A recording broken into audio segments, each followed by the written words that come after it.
Hey there. What if before you eat, you could do something that actually protects your brain from aging?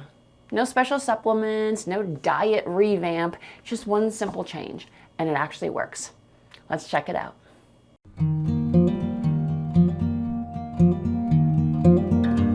So I watched a video the other day and read some research about vinegar being so awesome. And I'm like, why is vinegar so awesome? I have vinegar in my house. I think we used it to color Easter eggs. Why is this going to be the miracle thing for me in my body, right? So in looking at the research, here's the whole concept behind it. When we eat, yes, we eat food, especially when we eat carbs. The food goes into our stomach, it gets processed, and sugars are released in our bloodstream. Okay, fine. What we want is for that sugar to be absorbed into our cells so it uses it and it gives us energy. And we want this really nice, steady flow. Oh, here comes the energy and our cells are using it, great. Well, in order to get into our cells, we need insulin, which is kind of like the little key that you put into the lock that opens up the cell and helps it take in the food or the sugars and actually use it for energy. What tends to happen with our eating habits today, when we're eating a lot of refined carbs and sugary snacks and things that don't have a lot of fiber in them, is that we get a whole bunch of sugar in our bloodstream. And so the sugar spikes. And then our body's like, we need a lot of insulin. And so it pumps in a whole bunch of insulin. The insulin overwhelms the sugars, shoves it into the cells, and then all of a sudden all the sugar's gone and we have this crash. So it's like a roller coaster. Lots of sugar, we eat some more sugary things, or things that get processed really quickly. Too much sugar, pump in a whole bunch of insulin, crash. And eventually our cells stop responding to that. We call that insulin resistance, where it doesn't work as efficiently in terms of that process and keeping it smooth. And it's a problem not just because it makes us feel tired with these energy crashes, but it's causing inflammation in our body.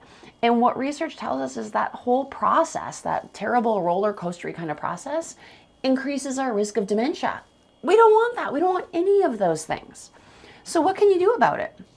Well, yeah, you could eat differently. Isn't this the story of the day? We could all eat differently. We could add healthy fats and protein. We could start our meal with fiber-rich veggies, and we can cut back on ultra-processed carbs. I love all those ideas. Here's a picture of something of what your plate could look like if you're doing that. In some meals, you might actually be doing that. But most people I know are not eating that way consistently. So you have this roller coaster, and our brain is at risk.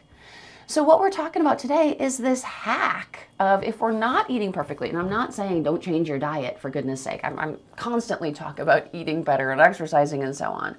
But if we're not doing that on any particular day, here's where vinegar comes in.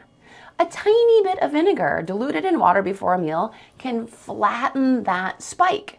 It does it because it slows down how fast food leaves your stomach. It helps your body respond better to insulin.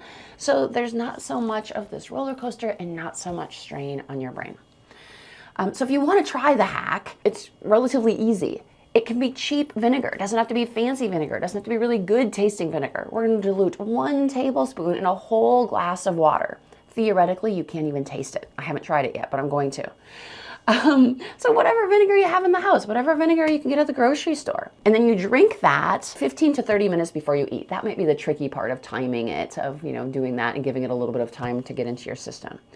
What you don't want to do is just chug the vinegar straight, because it can hurt the enamel on your teeth, it can irritate your throat, and it can irritate your stomach. So especially if you have reflux issues or a sensitive stomach in some way, don't just start using a bunch of vinegar, or maybe even a little bit of vinegar, because it could irritate that. Talk to your doctor first. So if you want to go change your diet, yes, please do that. Keep working on that in general.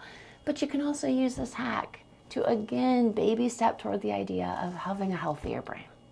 So I'm going to try it. If you try it, comment below so we can try it together. Maybe I'll do a video of where I'm trying it. I'm super curious to see if it tastes bad or not, because I'm definitely not going to drink a whole glass of water that tastes terrible. But for more stuff like this, more fun, join me. I like doing it with you. I'll see you later.